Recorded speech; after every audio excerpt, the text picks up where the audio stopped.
building a pipeline in a sales territory. Pipeline is all about building future prospects that turn into future business or revenue. When I first contact a potential buyer, I refer to them as a suspect because they're not really a prospect yet.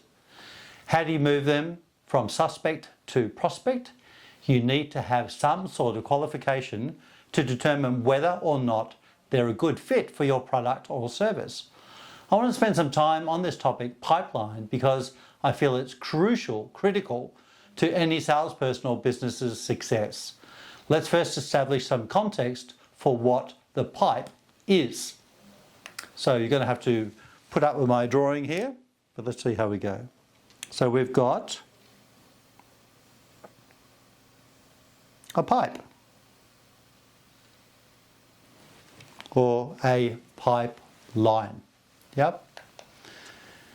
A pipe typically has an entry point and an exit. However, it's important to note that all prospects that enter the pipe don't always come out the other end.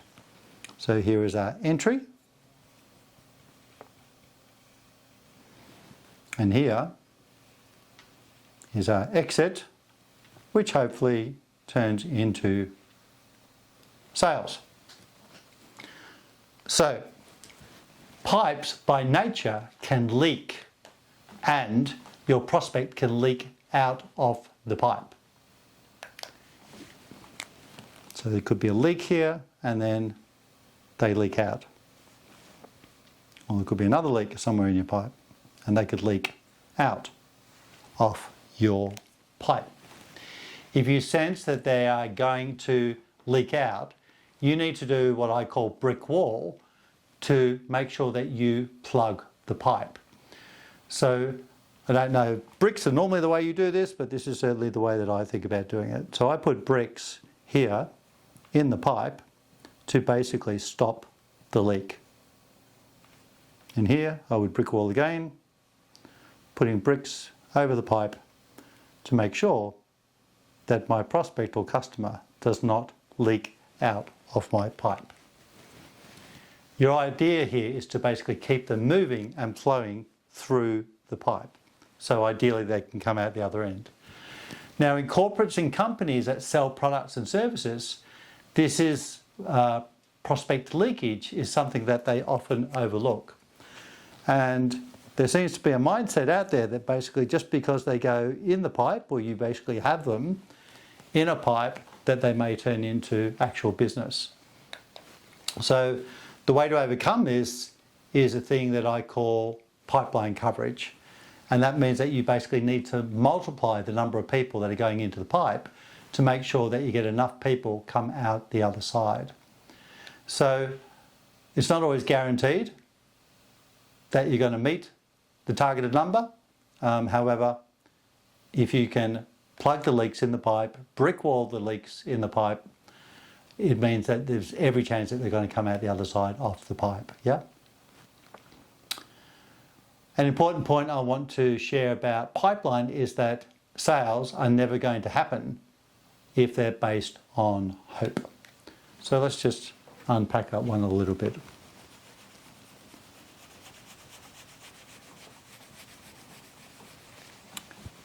You can always go back and replay this if you didn't quite get all the points that I was making on the pipe.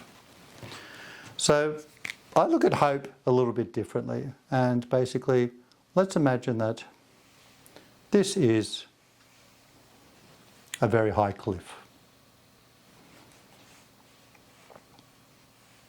And if you're hoping, there's every chance that this is going to be you.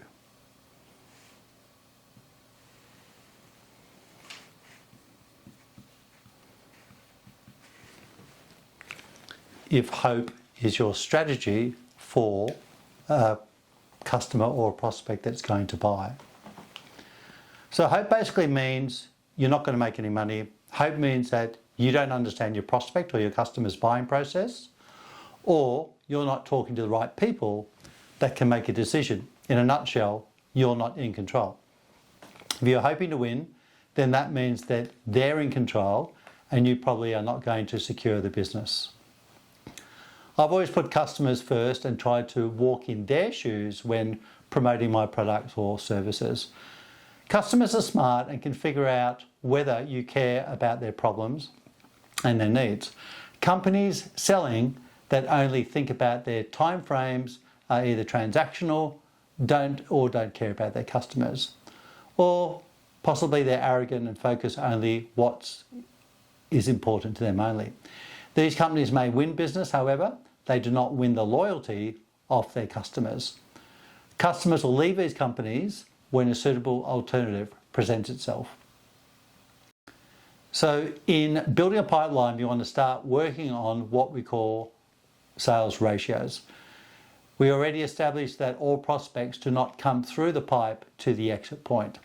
Sales ratios focus on how many prospects you need to talk to before you're actually going to get a conversion or converted sale. So when I first started out, not knowing too much about sales conversion rates, I had to talk to a lot of people.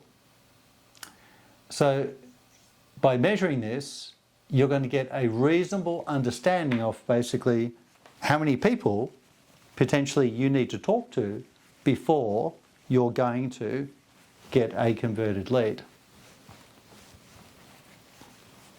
So when I say a sales ratio, I'm talking about basically how many people you need to talk to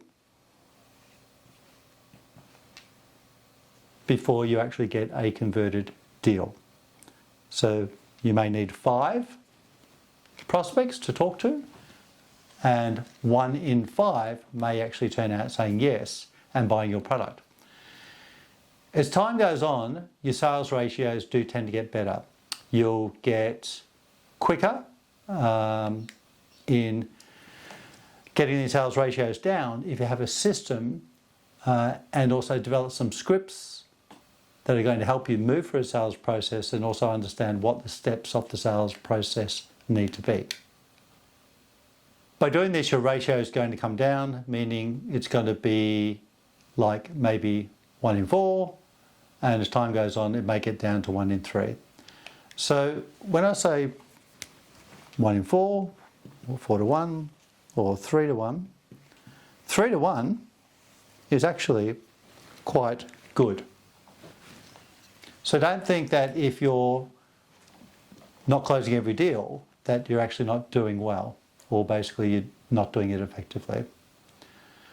My next recommendation when talking about pipeline and basically managing how your sales or where they're going to come from during the year, I want to share with you a thing that I call seasonality. So seasons, 4 seasons in a year. Funnily enough, there's actually 4 quarters in a year as well. So let's just divide up a year. So we'll say first quarter, second quarter. So we'll say 1 first quarter, second quarter, third quarter, fourth quarter. So there'll be times during the year where it's probably going to be busier than other times, and there'll be a lot more activity. A good start would be to divide a year up into 4, as I just did, quarter by quarter. And then once you get into the quarter, then divide that into months. So there are 3 months in a quarter. So let's just divide up the first quarter into month 1, month 2, month 3, month 4. And as you go through the year, you're going to get obviously 12 months. Every sale has a typical sales cycle, and these can be different depending on your products or services, the number of people involved, and the complexity of the sale that you're involved with. Some thought also needs to go into customers' ability to implement your product or solution and the time required to do this. Think of the sales cycle like starting from the very first time you make a customer contact with somebody, and then the time it takes for them to say yes for them to buy your product or service. For some of you, you might be lucky enough to actually have this happen in the same day or maybe within a week. But more complex solutions and expensive products probably take a little bit longer. It could be a week, it could be a month, it could be 3 to 6 months. The point of talking about all these different date ranges is that if you're working through a year, and let's say you've got a 3 to 6 month selling cycle, meaning it takes anything from 3 to 6 months before you can close that deal.